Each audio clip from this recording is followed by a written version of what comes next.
Hello, hello, hello, and welcome to an improv story. Yes, you heard that right. We're doing another one. We're finally going to do another one. Look up to the camera. Don't look at me in the screen. That looked really weird. We're going to keep it. So I'm doing this in a slightly different way. So I can hopefully churn these out quicker going forward. So there will be no post-production. I'm going to record it, and whatever is recorded is going up. So I'm having to do stuff like I'm doing a live kind of production rather than a kind of recorded production and put it through, put all the intro and stuff in afterwards. We're just going to do it. This is an improv story. The story is from Nightbringer, and he wants a story where Dave dies with mutually assured destruction and ends with happily ever after. This is going to be fun. If fun is the right word. I don't know if it is. It probably isn't. All right, let's see if we can run the intro.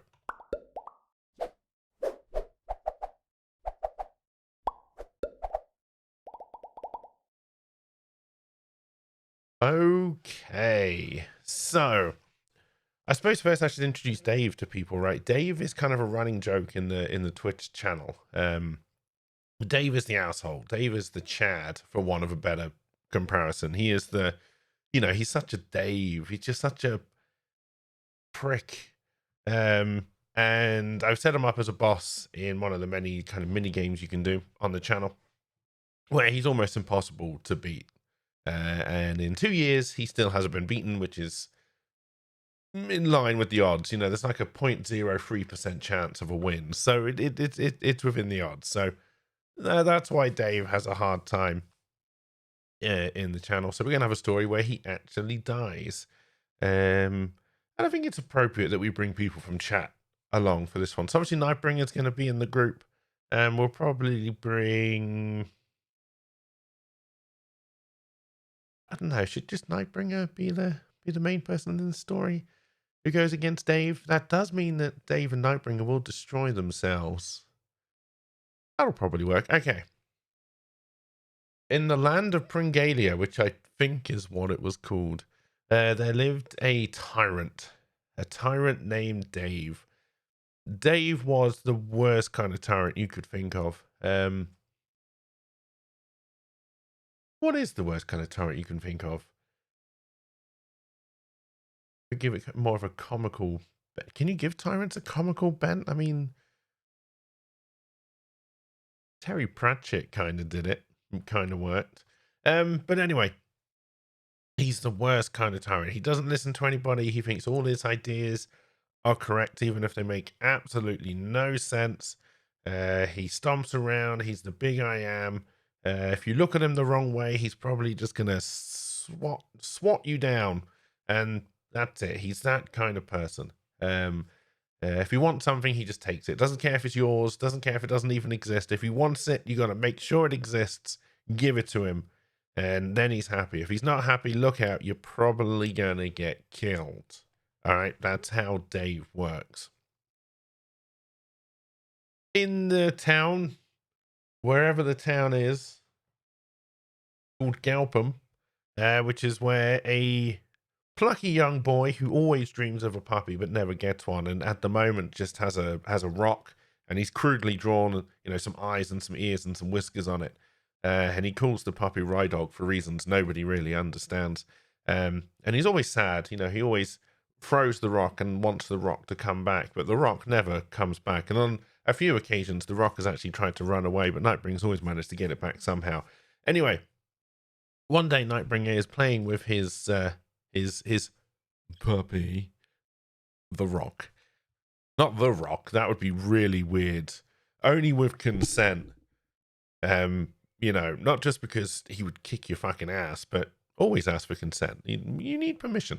Anyway, while playing with his rock, Dave comes stomping by. It's a big parade, lots of noise, music, kind of normal parade music.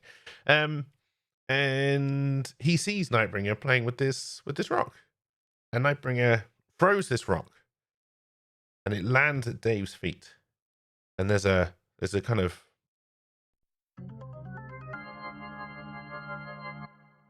tense moment in the crowd where the rock is at Dave's feet, and they don't know if Dave's going to punish Nightbringer or not. Everyone thinks that he is, but The real fear is that if he punishes Nightbringer, he's probably going to punish everybody else as well, because Dave's be Dave's. You know Dave's. We all know a Dave. And he looks at the rock, and Dave stoops down it, and he picks up the rock, and he sees the crudely drawn image on it, and he smiles. Dave's smile is not a nice smile. It's a typical, like mine, typical kind of British smile. But his eyes are always full of hatred. So whenever he smiles, even if he's genuinely happy, it looks like he's going to kick a kitten. That's just who he is. But he smiles. And then he looks at Nightbringer. And he smiles even wider, which is even kind of more terrifying, if that was even possible right now. And he says, "Thank you." And everybody kind of shivers in that kind of, the world's about to end kind of way now, isn't it? Kind of shiver. And he takes the rock. He takes the puppy. He takes the Rye Dog. And Nightbringer is kind of left just dumbfounded. And he stands there just looking at where the parade was and where the event happened for probably a good 3 weeks before he starts to move. By this time, obviously, he stinks. He's filthy. And more than a few pigeons now call his shoulders home. So when he finally does move, he looks like a mad pigeon man, which is fine. It was bound to happen eventually in this story and real life. He just likes the attention. Anyway, he starts to plot his revenge. Not really revenge. He's not really going for Dave. He wants the rock back. His rock, not the rock, again. Always with permission.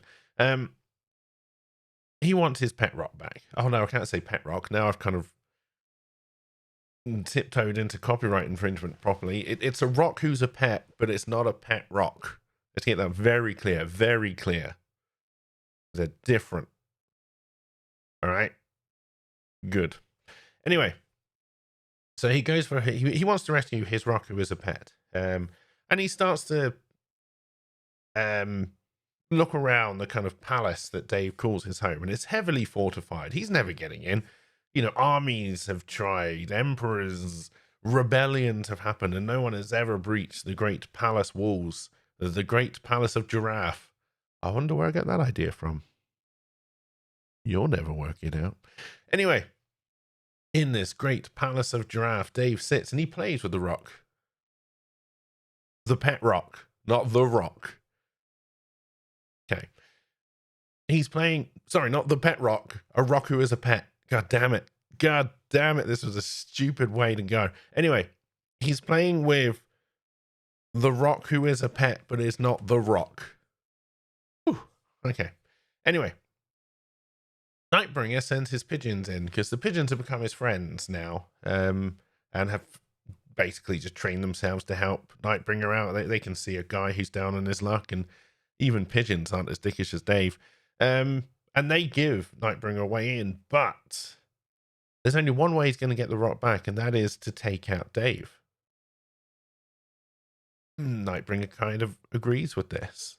And the plan cements itself when there's going to be an open day at Giraffe Palace for the locals to basically be intimidated. They're getting a little bit restless, and Dave wants to flex his power. You know, the multiple facets of power that he's built to compensate for the fact he's got a tiny, tiny penis. So he's going to have an open day. He's going to parade the whole city, which I'm not going to name because I've forgotten what I called it. Began with a G. Basically through the palace, and they will all be intimidated, and they will all start to be quiet again, so he doesn't have to go on a bloody rampage. But Nightbringer's got a plan. Good job he does, because I don't know what it is, and that's going to make the storytelling aspect of this fairly difficult, but I'm sure we can work it out. So, the day comes for everybody to be paraded around. Nightbringer is in the queue.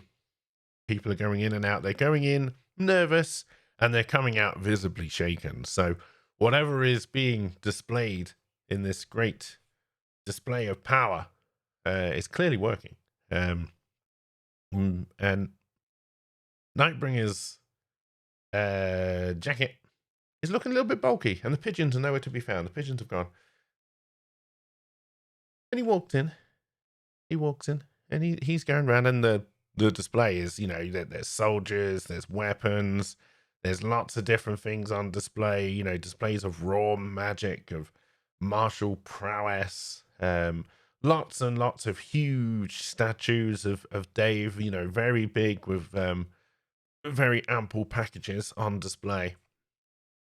And Nightbringer's taking this all in, and he's not overly impressed. He just wants his rock that is a pet, but is not the rock back.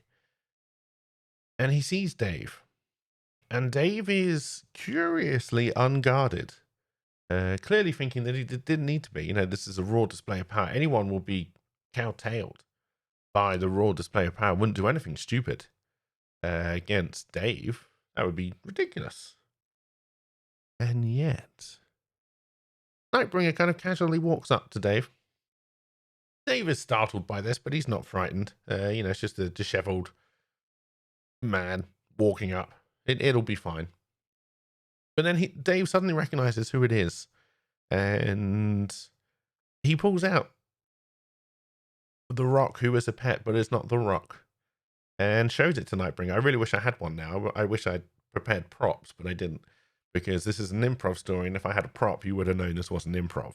Unless I always have a rock with a crudely drawn face of a dog on it, and I don't know if I would have wanted to admit to that, even if I had.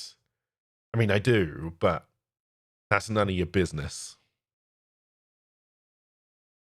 And Dave taunts Nightbringer in the classic kind of snidey Dave way. But then Nightbringer keeps on coming, and he's calm. Too calm. And he hugs Dave. And Dave wasn't expecting it. And then Nightbringer laughs. It's a maniacal laugh. And Dave, for the first time in his life, feels fear. And then, in a whoop of magic, both Dave and Nightbringer are tragically torn from reality. And it's very sad. But on the plus side, the rock who is a pet who is not a rock is turned to life and becomes a rock doggo. And someone called LP wanders in, and the two bond, and they become very happy with each other. LP takes over the whole city, and everybody is happy. And it's great. Everyone suddenly falls in love and has everything they want, and there's no reason to stay inside anymore. God, that's going to age this video. But anyway, it's all good, and everyone lives happily ever after. That'll do it. Bye for now, everybody.